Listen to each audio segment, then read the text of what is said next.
Okay, before we get into rotational momentum and rotational kinetic energy, I just want to kind of go through where we've been and give you a nice overview of everything.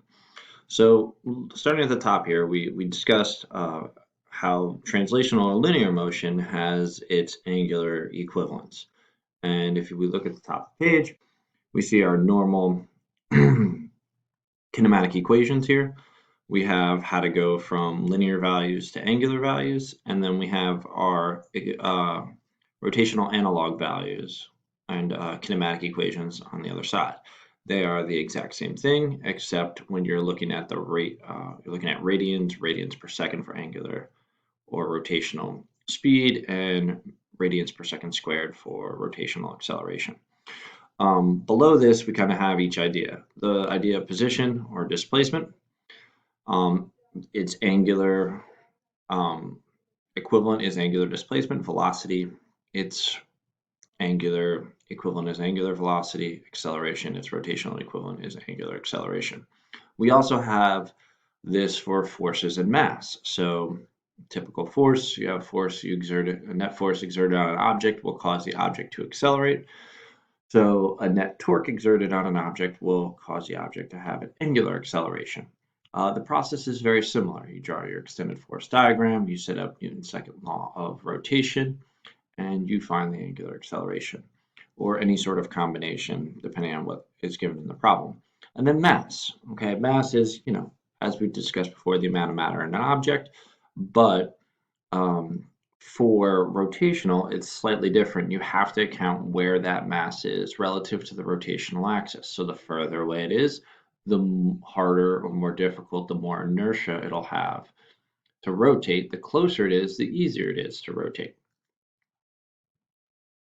As we move forward here, what we're going to do, we looked at Newton's second law and Newton's second law of rotation. Again, essentially just substituting in all the rotational analogs in for F, M, and A. The net force is the net torque, the mass is the rotational inertia, and the acceleration is the angular acceleration. You have Newton's second law of rotation.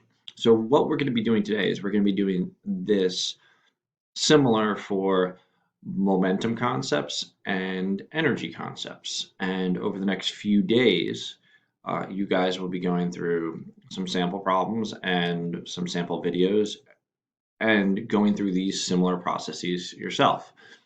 It also serves as a nice review for what we've discussed earlier in the year.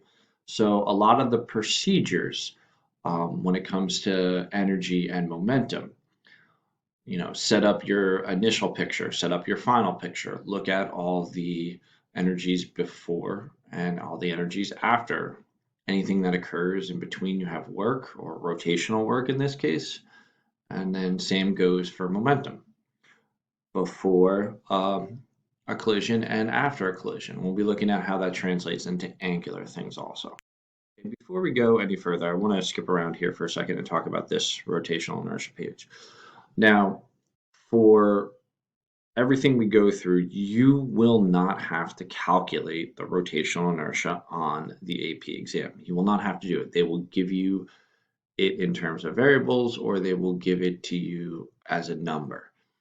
You will not be responsible for calculating it on pretty much any of the assessments. They will either tell it to you or give you 2i or 0.8i or whatever as what the inertia is. But these equations you will not have to use. I am going to use them in some of the examples because I think it is helpful if you are trying to relate the idea if the mass is closer to the axis of rotation to further away, if it has more inertia versus less inertia, it helps you kind of grasp that concept. So if we look at the solid sphere versus the thin-walled hollow sphere in the bottom right-hand corner, okay, the solid sphere has a mass all throughout the object. The thin-walled hollow sphere has it only on the outside. So if those objects are rolling where the mass is further away from the axis of rotation, it's going to have more inertia. And if you look at the equations, it tells you that. 2/3 mr squared is going to be greater than 2/5 mr squared. So it's going to take a little bit more for the hollow sphere to roll than it is the solid sphere.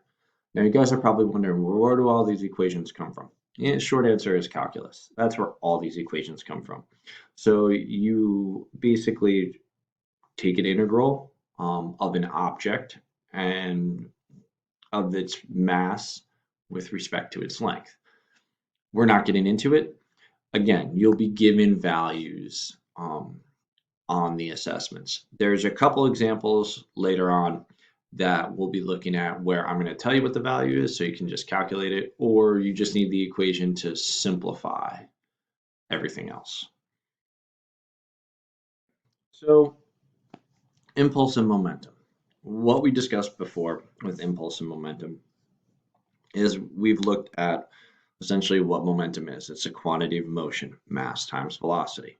An impulse is an external force exerted on a system that can cause a change in momentum to that system. So these ideas, P equals mv and impulse equals a change in momentum, they're not new. What is new is the rotational momentum, which is defined as L, so that is the angular momentum, is equal to I times omega. This is on your equation sheet. Also on your equation sheet is a rotational impulse. So it is the net external torque exerted on over a period of time that causes a change in angular momentum. Very similar to regular impulse and momentum. We're just using torque and angular momentum instead of force and translational momentum. So when we look at this, the process remains the same. You have multiple objects with multiple momenta, and as you go through this, you look at the momentum of each object, you add them up, you account for any external torques, and then you look at what happens at the end. Very similar to a collision, you look at what happens before your initial state, then your final state after. So for the process of conservation of angular momentum, there's going to be 3 example problems, maybe a 4th posted, as to how to go through this. I want you to watch them. One of them gives you what the inertias are.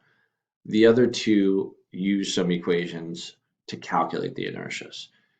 Don't worry about the calculations of the inertias. I'll be very specific as to where you need to pay attention for those. And I'll also post a short video on it. As far as this goes, I want you to watch them for process. Before, after, set up your equation, and solve.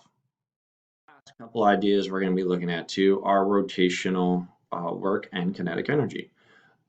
We know that work is a transfer of energy. It is the force exerted, that is, force exerted, the external force that is exerted parallel to the displacement of the object, and kinetic energy is the energy of object due to its mass and motion. So again, rotational work, we're just going to take this equivalence we talked about above. So force, the rotational equivalent is torque, and displacement, the rotational equivalent is angular displacement, and substitute those in, and we have rotational work. Then we're going to look at rotational kinetic energy. So again, 1/2, and the rotational equivalent for mass is rotational inertia, and the rotational equivalent for velocity is angular speed. So we're going to take those and substitute those in. Now we have an expression for rotational kinetic energy. And we don't have a separate conservation of rotational energy, but what we're going to do is we're going to just add those rotational energies into our conservation of energy equation. So now, if we look at a ball rolling on the ground, we can not only account for its translational motion, 1/2 mv squared, but its rotational motion as it rolls. And this is going to be important when we start examining, like if you have an object rolling up a hill, how high is it going to go? Its rotational energy is going to take away from its translational energy, which means those values aren't really specifically, we have to account for the rotational motion. They're not going to be the same as if it was just like a box sliding. It is going to be different. So we'll see those in the examples. All right. Later on, probably later this week, I will have a Google Meetup. If we have questions on this, I'll also be posting a couple other videos to this lesson later this morning, so please check back.